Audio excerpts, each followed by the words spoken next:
Hallelujah. খ্রিস্টপ্রিয় genre, আজকে আমরা যে বিষয়টা নিয়ে আমরা আলোচনা করব সেটা হলো পবিত্র স্থান। আজকে আমরা যে বিষয়টা নিয়ে আমরা আলোচনা করব সেটা হলো পবিত্র স্থান। খ্রিস্টপ্রিয় জনরা, এই পবিত্র স্থান সম্পর্কে বাইবেল অনেক ঘটনা আমাদেরকে তিনি শিখিয়েছে। এই পবিত্র স্থান সম্পর্কে আমরা নতুন নিয়ম এবং পুরাতন নিয়মে আমরা দেখতে পাই। খ্রিস্টপ্রিয় জনরা, ওল্ড টেস্টামেন্ট এবং নিউ টেস্টামেন্টে বাইবেলে অনেক জায়গায় তিনি পবিত্র স্থানের উল্লেখ করেছে এবং পবিত্র স্থান সম্পর্কে বাইবেল আমাদেরকে জানিয়েছে এবং সেই পবিত্র স্থানে কিন্তু একমাত্র ঈশ্বরের গৌরব করা যায়। খ্রিস্টপ্রিয় জনরা, আমরা এই বিষয়গুলোকে আমরা আজকে দেখব যে শুধু পবিত্র স্থান বা যেটা আমরা এখনকার দিনে আমরা বলছি যে চার্চ, গির্জা, এইগুলোকে আমরা বলছি। খ্রিস্টপ্রিয় জনরা, বাইবেলে আমাদেরকে পবিত্র স্থান সম্পর্কে আমাদেরকে কখন বোঝাচ্ছে?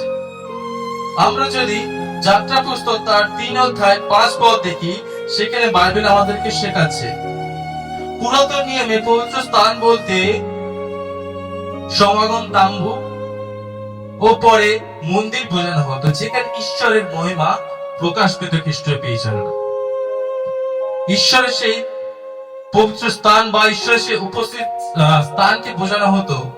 আমরা যাত্রা পুস্তক 3 অধ্যায় 5 পদ সেখানে যদি আমরা খুলি, সেখানে বাইবেল বলছে তোমার জুতো খুলিয়া ফেলো, কারণ তুমি যে স্থানে দাঁড়িয়ে আছো তা পবিত্র। খ্রিস্টপ্রিয় জনরা, বাইবেল এই ঘটনাটা কখন ঘটেছে? যখন মোশিও সে সিনাই পর্বতে গেছিল, মোশি যখন সেই পর্বতে গেছিল খ্রিস্টপ্রিয় জনরা, এবং সেই পর্বতের মধ্যে যখন ঈশ্বর তার সাথে কথা বলছিল এবং মোশি যখন সেই ঈশ্বরের কাছে যেতে আগ্রহ দেখালো এবং ঈশ্বর তখন মোশিকে বলছে, মোশি তুমি তোমার জুতো খুলে ফেলো, কারণ এই স্থান হলো পবিত্র স্থান। খ্রিস্টপ্রিয় জনরা, বাইবেল আমাদেরকে অনেক জায়গায় এই পবিত্র স্থান সম্পর্কে বলছে এবং খ্রিস্টপ্রিয় জনরা, একটা পবিত্র স্থান মানে আমরা বুঝতে পারছি যে ঈশ্বর সেই জায়গাটা বাইবেল বলছে যে তোমরা মোশিকে বলছে, মোশি তুমি জুতো খুলে আসো, তোমার সেই যে জুতো পরে আছো, যে পাদুকা পরে আছো, সেটা তুমি খুলে দাও। খ্রিস্টপ্রিয় জনরা, ঈশ্বর সরাসরি মোশিকে বলছে এবং আমরা সেখানে আমরা সেরকমই যখন আমরা কোথাও আমরা প্রার্থনা করছি, খ্রিস্টপ্রিয় জনরা, যখন আমরা কোথাও আমরা ঈশ্বর গৌরব করছি, সেটা হতে পারে চার্চ, সেটা হতে পারে মণ্ডলী, সেটা হতে পারে গৃহ মণ্ডলী, সেটা হতে পারে আপনার বাড়িতে, আপনি যখন যেখানে আপনি ঈশ্বরের আরাধনা করছেন সেটা পবিত্র স্থান, কারণ সদাপ্রভু তিনি সেখানে উপস্থিত থাকেন, তিনি সেখানে বিরাজমান থাকেন। খ্রিস্টপ্রিয় জনরা, সেই স্থানই হলো পবিত্র স্থান।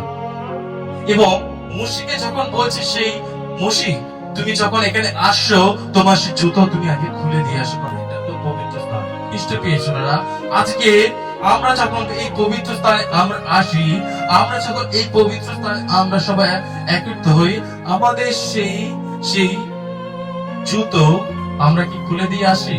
আমরা ভাবছি যে এখানে একটা ঈশ্বর শিষ্যরা শুধু তার সেই পাদুকার কথা বলেছে, কিন্তু না। খ্রিস্টপ্রিয় জনরা, আমাদের ঈশ্বর সদাপ্রভু যখনই তিনি কোন কথা বলেন, সেই কথার অনেক গভীরতা থাকে।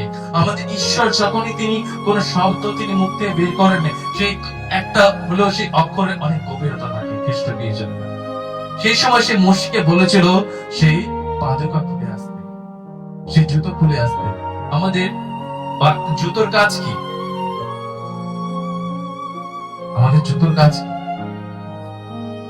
আমাদের জুতোর কাজ হচ্ছে সেই যত যে রাস্তার মধ্যে ময়লা ধুলো, এইগুলো থেকে আমাদের পাকে প্রোটেক্ট করা, রক্ষা করা।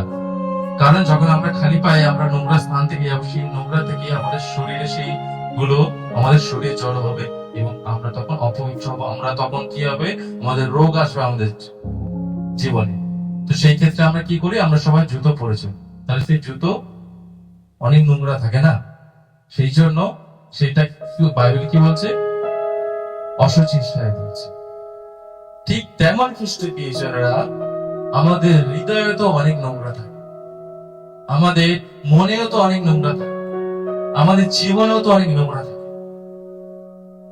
আজকে কি ঈশ্বর বলছে না, তোমার সেই নোংরা সেই অশুচি বিষয়গুলোকে আজকে খুলে দিয়ে আসো, তোমার সেই পবিত্র স্থানের বাইরে তুমি ত্যাগ করে দিয়ে আসো। খ্রিস্ট পেয়েছেন না, বাইবেলে এই পবিত্র স্থান খ্রিস্ট পেয়েছেন না, ঈশ্বরের সেই দাসেরা করেছিল যে একটা সেই তাঁবু খাটিয়েছিল সেই সময়, এবং ঈশ্বর মসিকে যে 10 আজ্ঞা দিয়েছিল সেই তাঁবুর মধ্যে তারা রেখেছিল, এবং তারপরে তারা সেই একটা সোনার মন্দির একটা বানিয়েছিল সেখানে রাখার জন্য। দাউদ বানানোর জন্য চেষ্টা করেছিল, কিন্তু দাউদ পারেনি, রাজা সলোমন সেটাকে বানিয়েছিল। এবং বাইবেল বলছে সেই অনেক সোনা গয়না দিয়ে অনেক কিছু সেই দেখার মতন জিনিস দিয়ে সেটাকে বানিয়েছিল ঈশ্বর সেই দেহ। এবং সেই ঈশ্বর সে পবিত্র স্থানে খ্রিস্ট পেয়েছেন। বাইবেল আমাদেরকে কি শেখাচ্ছে, সেই সময় সেই পবিত্র স্থানে সবাই আসতে পারত, সেই যে ঈশ্বরের সেই বেদির কাছে, ঈশ্বরের সেই পবিত্র স্থানে সেই তখন হঠাৎ কেউ যেতে পেত না। আজকে আমরা ঈশ্বর আমাদেরকে সে সুযোগ করে দিয়েছে, তাই জন্য আমরা সবাই পাচ্ছি, আমরা সেখানে গিয়ে ঈশ্বরের সে বেদির কাছে আমরা গান করছি, প্রার্থনা করছি, নাচানাচি করছি, আনন্দ করছি, ঈশ্বর প্রশংসা করছি। কিন্তু পুরাতন নিয়মে সেই সময় সে বেদির কাছে যে কেউ যেতে পেত না। ঈশ্বরের সে একমাত্র মনোনীত লোক, ঈশ্বর যাকে সে বাছাই করেছে, সেই মনোনীত দাসকে একমাত্র সেখানে সে যেতে পেত। খ্রিস্ট পেয়েছেন।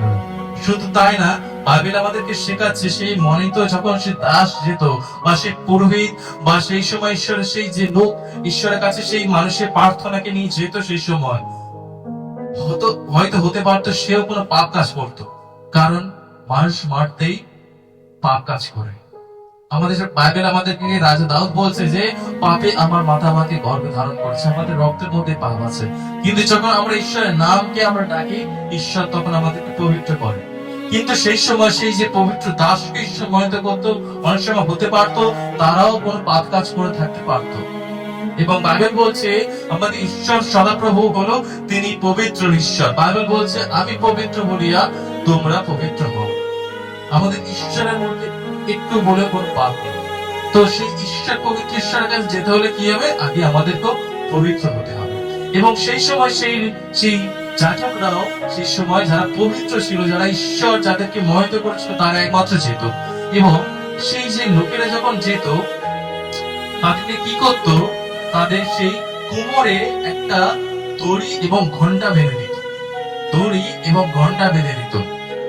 এবং সেই ঈশ্বরের বিয়েতে তখন সেই পর্দা লাগানো থাকতো, এবং সেই মন্দিরের মধ্যে সেই ঈশ্বরের সেই যাজক যেত, খ্রিস্ট পেয়েছেন। এবং যাজক যখন যেত, হয়তো সে জানতো না সে কোন পাপ কাজ করে ফেলেছে কি, এবং সেই সময় আগেকার দিনে ঈশ্বরের ক্রোধ সরাসরি সেই সময় নেমে আসতো, এবং কেউ যদি পাপ কাজ করে থেকে ঈশ্বরের কাছে যায়, তখন তার প্রাণ চলে যেত সেই সময়। এবং তারা কি করতো, সেই ফলে যে পুরোহিত বা যে যাজক যেত, তার কোমরে একটা ঘন্টা বেঁধে দিত এবং একটা বড় একটা দড়ি বেঁধে দিত। যদি ঘন্টাটার আওয়াজ বাইরে কেউ পায়, তারা ভাবে হয়তো সেই যাজক সেও মারা গেছে, সে কোনো পাপ কাজ করে ঈশ্বরের কাছে গেছে। এবং দড়িটা বেঁধে রাখতো, কি করতো, তারা জানে যদি আমরা সেই জায়গায় সেই পবিত্র স্থানে যে আমরা মারা করবো, সেই জন্য তারা দড়িটা টেনে সেই দেহকে তারা উদ্ধার করতো, বের করতো। ঈশ্বরের স্থান এতটাই সেই সময় পবিত্র ছিল, খ্রিস্ট পেয়েছেন। তারা সেই সময় মানত, তারা সেই সময় ঈশ্বরকে ভয় করত। কিন্তু খ্রিস্ট পেয়েছেন না, এখনকার দিনে ঈশ্বর যখন পবিত্র দিন আসলেন এবং সেই মন্দিরের সেই পর্দাকে, সেই নিয়মকে যখন তিনি ভেঙে দিয়ে গেলেন, খ্রিস্ট পেয়েছেন না, আমরা সরাসরি যখন থেকে তার আরাধনা প্রশংসা করতে পারছি, আমাদের মধ্যে তখন আর কোনো সেই ঈশ্বর প্রতি সে ভয় নেই। ঈশ্বর প্রতি আমাদের মধ্যে কোনো ভয় নেই। ও প্রার্থনায় যাওয়ার দরকার, চলে যাচ্ছি, গিয়ে এই চিন্তা ওই চিন্তা করে নিচ্ছি, হয়ে গেল। খ্রিস্ট পেয়ে যেন প্রার্থনা আসার আগে আমাদের মনকে আমি পবিত্র হতে হবে। ঈশ্বরের কাছে প্রার্থনা করতে হয়, প্রভু আমাকে তুমি ক্ষমা করো, আমি তোমার গৃহে যাচ্ছি। আমরা প্রার্থনায় কি করি? আমরা 5 মিনিট বাকি থাকবে, 2 মিনিট বাকি থাকলে আমরা বসবো। প্রার্থনায় আমাদের সময় চলে যাচ্ছে, আমরা প্রার্থনাতে আসি। খ্রিস্ট পেয়ে যাব। আমরা ঈশ্বরের প্রতি আমাদের কোনো সে ভয় নেই। বাইবেল বলছে তিনি ক্রোধে ধীর, দয়াতে মহান, খ্রিস্ট পেয়েছেন। কিন্তু ঈশ্বর ক্রোধ যাদের জীবনে নামে, কিন্তু ঈশ্বরের সেই ক্রোধে সে সামনে কেউ দাঁড়াতে পারে না। কারো সাহস নেই, কারো শক্তি, কোন সামর্থ্য নেই। ঈশ্বরের সন্তানরা সবাই ঈশ্বরকে সে ভয় করত। খ্রিস্ট পেয়েছেন। আজকের ঈশ্বর আমাদেরকে প্রেম করছে বলে, আজকের আমাদের মধ্যে থেকে সেই নিয়ম কানুন তুলে নিয়েছে বলে আমরা ভাবছি ও কি হবে। একটা গরুর গলায় যখন সেই দড়ি বাঁধা থাকে সে চুপচাপ থাকে, এবং যখন সে দড়ি খুলে দেয় কি হয়? সে মাঠে গিয়ে দৌড়াতে থাকে, পালায়, ছোটে। খ্রিস্ট পেয়েছনের আমরাও হয়ে গেছে। আমাদের যখন সেই পুরাতন নিয়মে যখন সেই নিয়ম কানুন ছিল, সেই সময় মানুষরা ঈশ্বরকে ভয় করত। প্রভু খ্রিস্ট যখন তিনি এসে গেছেন, তিনি এসে আমাদেরকে সেই নিয়ম থেকে মুক্তি করেছেন। আমরা ভাবছি ও কি হবে, চলে যাচ্ছি, এই তো গিয়ে 5 মিনিট অন্তত ঈশ্বরের আরাধনা করছি, ঈশ্বরের নাম করছে, ওই যথেষ্ট। খ্রিস্ট পেয়েছে আমাদেরকে ঈশ্বরের প্রতি আগে ভয় থাকতে হবে। খ্রিস্ট পেয়েছে বাইবেল বলছে যদি আমরা ঈশ্বরের প্রতি সে আমাদের মধ্যে যদি ভয় না থাকে, ঈশ্বরের প্রতি আমরা আমাদের হৃদয় যদি ঈশ্বরের প্রতি সে ভয় না থাকে, সেই সময় আগের সপ্তাহে আমি একটা ঘটনা বলেছিলাম যে 2 সন্তান তারা মারা পড়েছিল। 2 সন্তান তারা মারা পড়েছিল। নাম মনে আছে তাদের? নাম মনে আছে? অননীয় ও সাফিনা। খ্রিস্ট পেয়েছেন কারণ তারা ঈশ্বরের কাছে তারা মিথ্যা বলেছিল, ঈশ্বরের প্রতি তাদের মধ্যে ভয় ছিল না। আজকের আমরা যেন ঈশ্বরের প্রতি আমাদের জীবনে ভয় থাকে, ঈশ্বরের জন্য আমাদের জীবনে যেন তার প্রতি ভয় থাকে, এবং আমরা যেন সে বাইবেলের বাক্যকে যেন আমরা মানতে পারি, এবং আমরা যেন সে পবিত্র স্থানে যেন আমরা যখন আসবো আমাদের হৃদয়কে একজন সূচি পবিত্রকৃত করি। খ্রিস্ট পেয়েছেন ঈশ্বরের স্থানে যখন আমরা উপস্থিত হব, যেন আমরা আমাদের দেহকে আগে, আমাদের মনকে আগে আমরা যেন পরিষ্কার করতে পারি। শুধু জাকজমক মিলে আসবো তা না, আমাদের পরিষ্কার করতে পারি। খ্রিস্ট পেয়েছেন। এবং নতুন নিয়মে আমাদেরকে পবিত্র স্থান হিসেবে কি বলছে? যে ঈশ্বর বলছে যে তোমার হৃদয় হলো আমার মন্দির। আমরা যদি 1 করিন্থীয় 3:16 দিকে করতে হবে না, বলছে তোমরা কি জানো যে তোমরা ঈশ্বরের মন্দির এবং ঈশ্বরের আত্মা তোমাদের মধ্যে বাস করে? বাইবেলে ঈশ্বর তিনি বলছেন, প্রভু তিনি বলছেন যে তোমরা কি জানো না তোমরা ঈশ্বরের মন্দির, ঈশ্বরের আত্মা তোমাদের হৃদয়ে বাস করে। খ্রিস্ট পেয়েছেন। ঈশ্বর আমাদেরকে তিনি তার মন্দির করছেন। খ্রিস্ট পেয়েছেন। ঈশ্বর তিনি আমাদেরকে তার মন্দিরে তুল্য করছেন, আমাদেরকে তার সেই পবিত্র স্থানের তুল্য করছেন। কিন্তু আমরা আজকের সেই পবিত্র স্থান হয়েও আমরা সেই পাপ কাজের মধ্যে চলে যাচ্ছি, লিপ্ত হয়ে যাচ্ছি। তাহলে কি আপনি কি আপনার মধ্যে কি ঈশ্বর আছেন? আপনি একবার প্রশ্ন করে দেখুন। ঈশ্বর বাইবেল বলছে তিনি পবিত্র স্থানে থাকেন, তিনি পবিত্র ঈশ্বর। আজকে আমাদের দেহকেও তিনি বলছেন যে তিনি পবিত্র। তোমরা ঈশ্বরের মন্দির। যদি আজকে আমরা ঈশ্বরের মন্দির হয়ে থাকি, আজকে কি আমরা কি পবিত্র? আজকে কি আমরা কি সূচি? আমাদের হৃদয় একবার প্রশ্ন করে দিন। ঈশ্বর কি আমাদের মধ্যে তিনি আছেন? খ্রিস্ট পেয়েছেন। এবং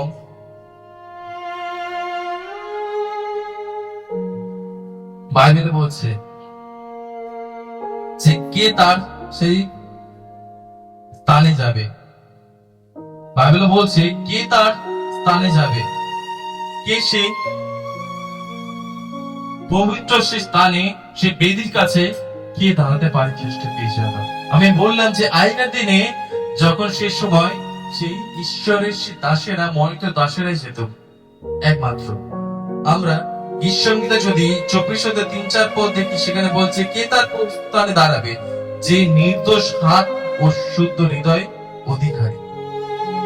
বাইবেল অনুযায়ী যারা শুদ্ধ হৃদয় সৎ জীবন যাপন করে তারাই পবিত্র স্থানে একমাত্র যেতে পারে খ্রিস্ট পিছনে। যাদের সে শুদ্ধ হৃদয় খ্রিস্ট পিছনেরা, আজকে তারা একমাত্র সেই পবিত্র স্থানে যেতে পারে। আমরা ভাবছি যে পবিত্র স্থান, আমরা ভাবি যে পবিত্র স্থান কি হবে, সেখানে গিয়ে আরাধনা করবো, কষ্ট করে চলে আসবো। কিন্তু যদি আমাদের ঈশ্বর প্রতি একটু ভালোবাসা থাকে, ঈশ্বরের প্রতি যদি একটু যদি আমাদের প্রেম থাকে, তাহলে সে পবিত্র স্থানকে আমরা রক্ষা করবো। হতে পারে আমাদের হৃদয়কে বলছে যখন ঈশ্বর আমাদের মন্দিরে তুলে করছে, আমাদের দেহকে আমরা রক্ষা করব। যদি ঈশ্বর বলে যে এই গৃহটা ঈশ্বরের সেই মন্দির পবিত্র স্থান, তাহলে আমরা সেই গৃহকে যত্ন নেব। কিন্তু কি হয় খ্রিস্ট ঈশ্বররা প্রার্থনায় এসে আমরা কি দেখি, এটা ঠিক করতে হচ্ছে, ওইটাই করতে হচ্ছে, পবিত্র স্থান আমরা যত্ন নিচ্ছি। আমাদের যদি ইচ্ছা হয় আমরা 15 মিনিট আগে চলে আসবো, এসে আগে সেই জায়গাটাকে গোছাবো। আজ পর্যন্ত আমি একবারও দেখলাম না যে প্রার্থনা এসে সেই জায়গাটা গোছানো হচ্ছে, সেই যে ঈশ্বরের সেই বেদিটা পরিষ্কার করা আছে। খুব দুঃখ সহকারে বলতে হচ্ছে, আমাদের কারোর মধ্যে একটু সে ইচ্ছা একটু বলি যে আমি 10 মিনিট আগে যাবো, 15 মিনিট আগে যাবো, 8 ঘন্টা আগে সেই ঈশ্বরের সেই পবিত্র স্থানকে আমি আগে একটু পরিষ্কার করবো, একটু যত্ন নিই। ও ভাবছি একটা ঘরের মধ্যে প্রার্থনা হচ্ছে, ও তাই সব চলে হয়ে যাবে, খ্রিস্টের পেয়েছে না। শুধু তাহলে এটা একটা ঘরই থেকে যাবে, কখনো কখনো এটা ঈশ্বরের সেই পবিত্র স্থান হতে পারবে না, যদি আপনি আগে না বিশ্বাস করেন যে ঈশ্বর এখানে উপস্থিত আছে। এবং যদি ঈশ্বর এখানে উপস্থিত থেকে থাকে, আপনার সেটা কর্তব্য সেই স্থানকে পবিত্র রাখা, সেই স্থানকে সূচি রাখা। হতে পারে সেটা আপনার দেহ হতে পারে, সেটা হতে পারে আপনার জীবন হতে পারে, সেটা হতে পারে আপনার মন্ডলী হতে পারে, সেটা আপনার চার্চ হতে পারে। আপনার কর্তব্য আপনার সেই পবিত্র স্থানকে, ঈশ্বরের স্থানকে সূচি পবিত্র করে রাখা। Hallelujah, hallelujah. আসলে আমরা উঠে দাঁড়াই, এই সময় আমরা উঠে দাঁড়াই সবাই।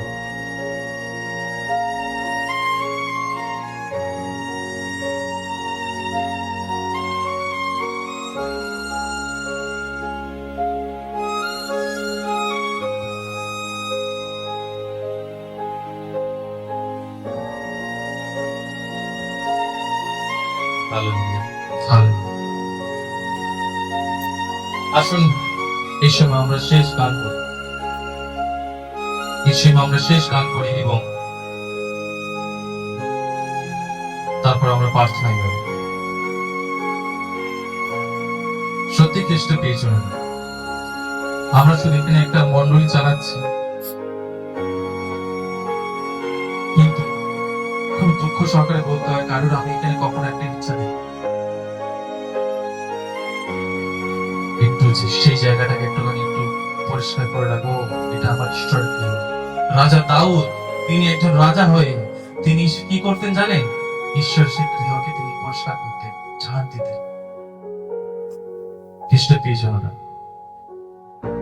তিনি যত্ন করতেন, ঈশ্বরকে তিনি ভালোবাসতেন। ঈশ্বরের একটা সন্তান আছে, সে চার্চের মধ্যে সে কোনো দায়িত্ব নেয় না, শুধু কি করে সে ঈশ্বরের সেই স্থানকে সে পরিষ্কার রাখে। সে জানে আমি যদি ঈশ্বরের আরাধনা না করি হয়ে যাবে, আমি যদি ঈশ্বরের সেই সে একটু ডাবলি না বাজায়, একটু ডাব সেট না বাজায় চলে যাবে, কিন্তু আমি যদি আমার ঈশ্বরের সেই স্থানকে পবিত্র রাখি, ঈশ্বর আমাকে আশীর্বাদ করুন। খ্রিস্ট প্রিয়জনেরা, হালেলুয়া, হালেলুয়া। আজকে সেই সময় মসিকে তিনি বলেছিল যে মসি, তুমি তোমার জুতো খুলে আসো।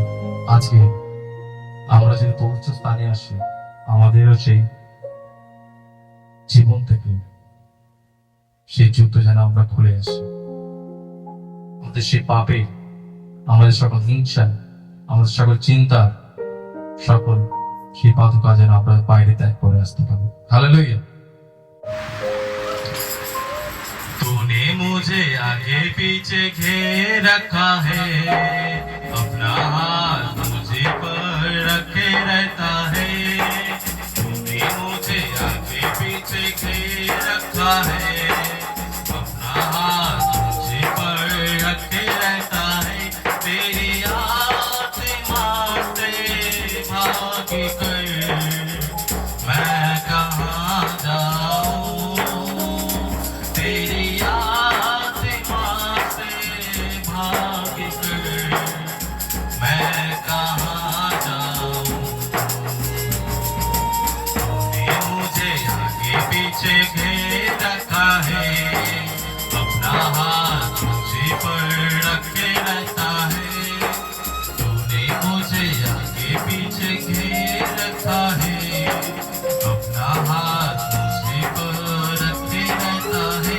तेरी आत्मा से भाग कर मैं कहाँ जाऊं, तेरी आत्मा से भाग कर मैं कहाँ जाऊं। आलोक में जाऊं तो तू वहाँ है, पाताल में जाऊं तो तू वहाँ है। आकाश पे चलूं तो तू वहाँ है, पे जाऊं तो तू वहाँ है। तेरी आत्मा से भाग कर मैं कहाँ जाऊं, तेरी आत्मा से भाग कर मैं कहाँ जाऊं। तूने मुझे आगे पीछे घेर रखा है, अपना हाथ मुझे पर रखे रहता है। तूने मुझे आगे पीछे घेर रखा है, अपना हाथ मुझे पर रखे रहता है। तेरी आत्मा से भाग कर मैं कहाँ जाऊं, तेरी आत्मा से भाग कर मैं कहाँ जाऊं। तूने मुझे आगे पीछे घेर रखा है, अपना हाथ मुझे पर रखे रहता है। तूने मुझे आगे पीछे घेर रखा है, अपना हाथ मुझे पर रखे रहता है।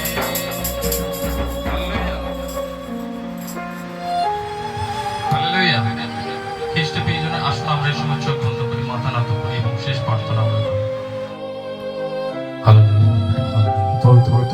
প্রভু তোমাকে ধন্যবাদ দিই প্রভু, আজকে এই সুন্দর দিন করে দেওয়ার জন্য প্রভু, এবং আমাদের সবাইকে তুমি একত্রিত করলে প্রভু। আমরা বিশ্বাস করছি সবাই প্রভু তোমার নামে সেই এক জায়গায় উপস্থিত হলাম প্রভু। আমরা সবাই প্রভু তোমার সেই পবিত্র সেই স্থানে উপস্থিত হলাম প্রভু, সেই পবিত্র স্থানে প্রভু।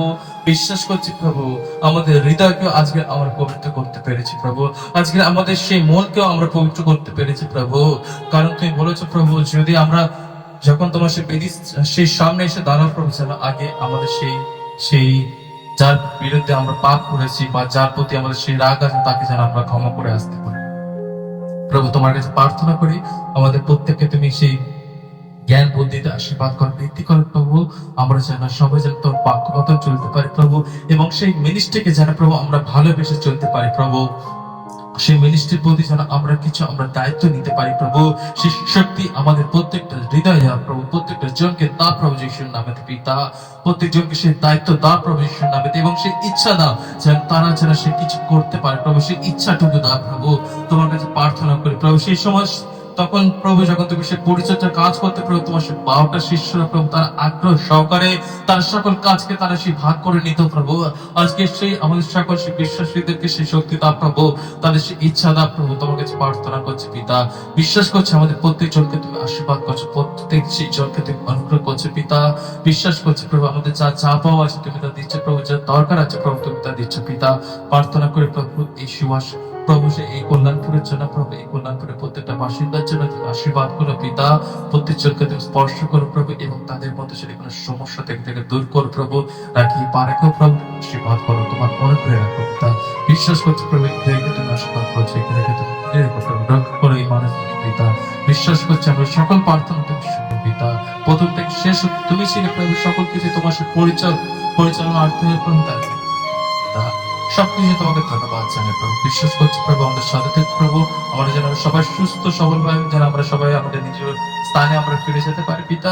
তুমি আমাদের সহায়তা রক্ষা করো আমাদেরকে পিতা, এবং যেন সেই পরের রবিবার যেন প্রভু আমরা সবাই একত্রিত হতে পারি প্রভু, সবাই একসাথে প্রভু আমরা যেন তোমার আরাধনা প্রশংসা করতে পারি। বিশ্বাস হচ্ছে আমাদের সবাইকে তুমি আশীর্বাদ এই প্রার্থনা আমাদের আসলে ত্রাণকর্তা প্রভু শ্রী খ্রিস্ট তোমার কাছে আমেন। আসেন আমরা এই সময় সবাই প্রভু সেখানে প্রার্থনা বলি। হে আমাদের স্বর্গস্থ পিতা, তোমার নাম পবিত্র হইলে মা রাজা এসো, তোমার ইচ্ছা যেমন স্বর্গে তেমন পৃথিবীতে তেমন পূর্ণ হোক। আজ আমাদের দৈনিক আহার আজ আমাদের দাও, আর আমাদের সকল অপরাধ ক্ষমা করুন, আমরা যেমন অপরাধী ক্ষমা করেছি। আর আমাদের পরীক্ষাতে আইন না, কিন্তু মন্দতে রক্ষা করুন, তাই রাজ্য পরাক্রম মহিমা চিরঞ্জীব। আমেন। এখন পিতা ঈশ্বর প্রেম প্রদান পবিত্রতার শান্তি আমাদের সাথে আমাদের মিষ্টি প্রত্যেকটা ভাই বোনের সুস্থ আশা দিন পর্যন্ত তার নিত্য নিয়ন্ত্রণ সবাই নিতে আমেন। জয় ঈশ্বর, জয় ঈশ্বর।